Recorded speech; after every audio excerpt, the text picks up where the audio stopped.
Je tenais donc à ce qu'on se parle de façon franche, que vous compreniez ce qui se passe, là où nous sommes et vers où on pourrait aller. Et j'insiste, où on pourrait aller, parce que c'est une condition, ça dépendra de vous. Vous êtes les acteurs de la société burkinabé et je pense que l'avenir de ce pays-là est aussi entre vos mains. Donc, chacun à son niveau doit pouvoir faire un mea culpa et se demander qu'est-ce que j'apporte à cette patrie. C'est peut-être parce qu'aussi il n'y a pas eu de langage de vérité que les gens ne comprennent pas en fait ce qui se passe. Je parie que beaucoup de gens ignorent sérieusement la situation dans laquelle nous nous trouvons. Nous sommes à Ouagadougou, très souvent à Bobo-Dioulasso, en tout cas dans les grandes villes, et la vie est tout autre. Mais hors de ces villes, vous n'imaginez même pas ce qui se passe. Est-ce que tout le monde est conscient que le territoire est presque perdu? En tant que militaires, nous reconnaissons notre responsabilité. Mais qu'est-ce qui a mené l'armée à être comme ça? C'est ça aussi la question qu'il faut se poser. Parce qu'elle a été politisée. Elle a quitté même son fondement. Il faut avoir le courage de se le dire. L'armée a été infiltrée. Et chacun agit en fonction donc de certains bords politiques. Nous observons depuis très longtemps. Nous combattons et nous observons. Et à un moment donné, on a eu espoir que ça va cesser, notamment avec les événements du 24. Mais ça n'a pas cessé. Et ça continue. Ces événements du 30 sont arrivés. Je vais vous dire ce soir où est-ce que nous en sommes, où est-ce que nous partons. Et chacun serait libre, à partir de cet instant, de son action future, soit pour la patrie ou contre la patrie. De toute façon, nous sommes tous dans ce pays et vous comprendrez avec la présentation que personne ne va pouvoir quitter. Déjà entre Bobo et Ouaga, ça devient difficile. Quand la route sera coupée, que peut-être certaines personnes vont prendre conscience. Parce que ce n'est pas permis à tout le monde de prendre l'avion entre Bobo et Ouaga. Si c'est ce pays que nous voulons, eh bien, allons-y. Souvent, je me pose la question, est-ce qu'on se demande d'où vient le terrorisme? Pourquoi le terrorisme? Tout n'est pas terrorisme. Nous avons contribué, quand je dis nous, c'est la société, contribué à ce que cette situation arrive. Mais j'ai marché à travers une partie du Sahel. Je ne dis pas rouler, marcher à pied à travers le Sahel. Donc j'ai pris le soin de bien voir ce que c'est que le Sahel. Et je ne suis pas sûr que ici vous l'avez fait.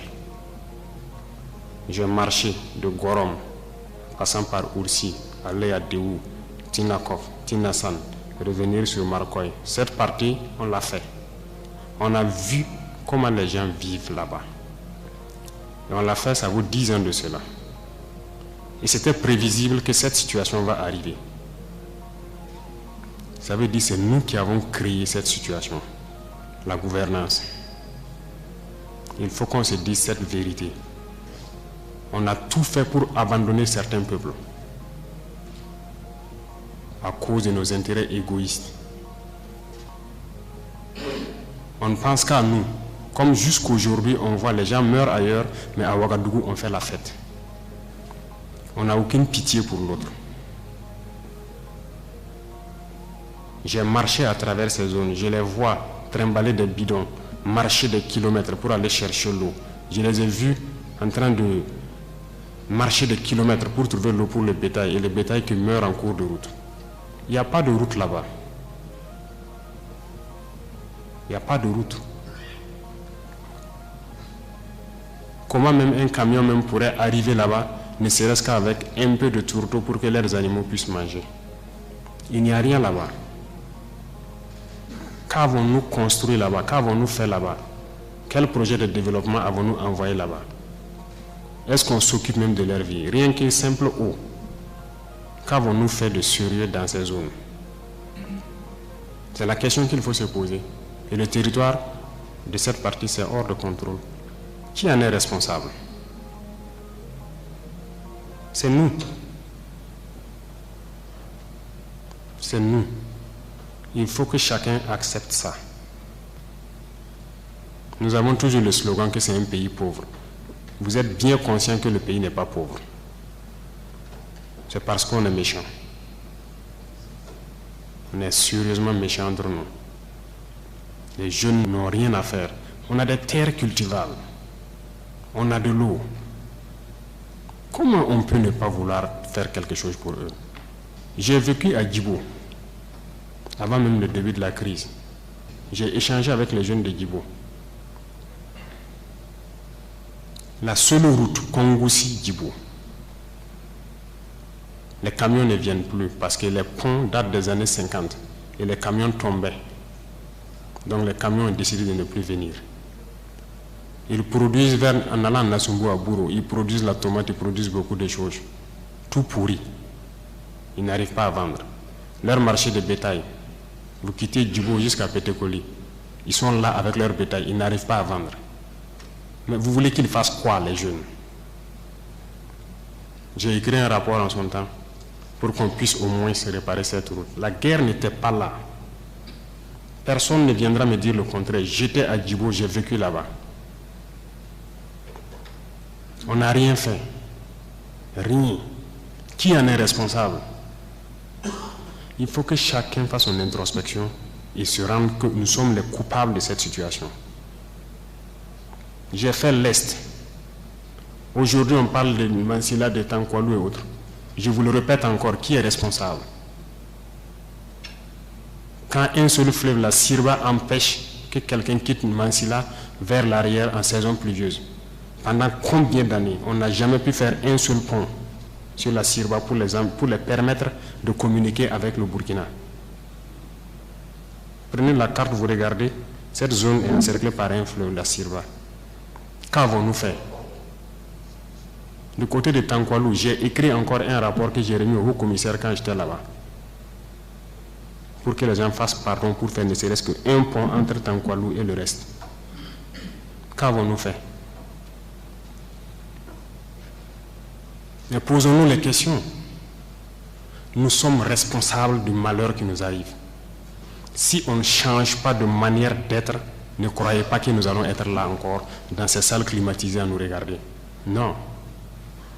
Non. D'autres ne peuvent pas être là à souffrir pendant que d'autres sont dans un luxe insultant. On a été prévenus. On n'a jamais voulu écouter. Toute cette bamboula que nous faisons dans les villes, tout peut cesser du jour au lendemain, si on n'arrête pas ce que nous sommes en train de faire. Je sais que personne ne vous a déjà parlé comme ça, mais je vous le dis aujourd'hui franchement. Et chacun pourra choisir ce que nous voulons du Burkina. Je ne suis pas politicien, je n'ai pas de langue de bois. Moi, je suis un militaire. Et je préfère vous dire la vérité. Chacun est libre de prendre ou de laisser. Tout le monde roule dans sa voiture, tout le monde vit bien. On mange matin, on mange midi, on mange le soir. On fait ce que nous voulons faire. On est libre de parler, de dire ce que nous voulons. C'est la démocratie, c'est le droit, c'est tout. C'est tout ce que nous connaissons à Ouagadougou. Mais allez-y les voir. Les enfants qui ont la peau sur les os. Allez voir les vieillards qui meurent de faim. Allez voir ces femmes qui ne peuvent plus allaiter parce qu'elles n'ont plus rien dans le sein.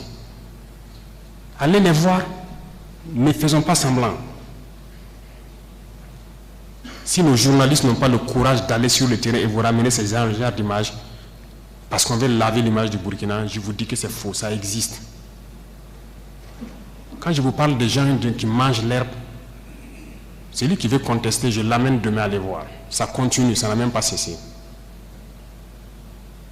Parce qu'on a pu ravitailler certains villages, mais d'autres pas encore, on est toujours en route. Aucun civil ne peut daigner même soutenir aussi avec des camions pour qu'on puisse être solidaire vis-à-vis de ces populations-là. C'est quelle intégrité? C'est quoi l'intégrité? Burkina Faso, c'est quoi? C'est ça qui nous a révoltés. Et on est toujours révoltés. Tant qu'on ne va pas soigner les maux de ce pays-là, on sera toujours révoltés. Pour l'instant, on a pu, dans l'armée quand même, réaliser quelques camions et transporter les vivres avec nos propres moyens, bien qu'on a loué d'autres même ajoutés, vers des populations qui mouraient de faim. Et même dans cette location, j'ai vu qu'il n'y a aucune pitié. Des citoyens savaient que c'est pour aller là-bas, mais ils sont restés sur leurs tarifs. C'est pour dire que la solidarité a disparu au Burkina. Ayez pitié des gens, ayez pitié de la jeunesse, ayez pitié des enfants. Qu'est-ce qu'ils ont fait, ces villageois-là, pour que quand le soleil tombe, eux, ils se retrouvent dans les grottes, dans les arbres, ils quittent le village. Et le matin, ils se pointent, ils regardent pour voir si tout va bien avant de revenir. Ils dorment dans la brousse. Ils ne peuvent pas dormir chez eux. On ne vous dit pas ces vérités. C'est la réalité du Burkina comme ça. On ne voit que nos villes. Nous sommes responsables de ce qui nous arrive. Et nous serons entièrement responsables de ce qui va suivre. Soit c'est du bon ou c'est du mauvais, ça dépendra de nos comportements dans le futur. Chacun n'a qu'à donner le meilleur de lui-même. Et je pense qu'on peut y arriver. Je suis optimiste, j'ai foi. Et Inch'Allah, on va y arriver.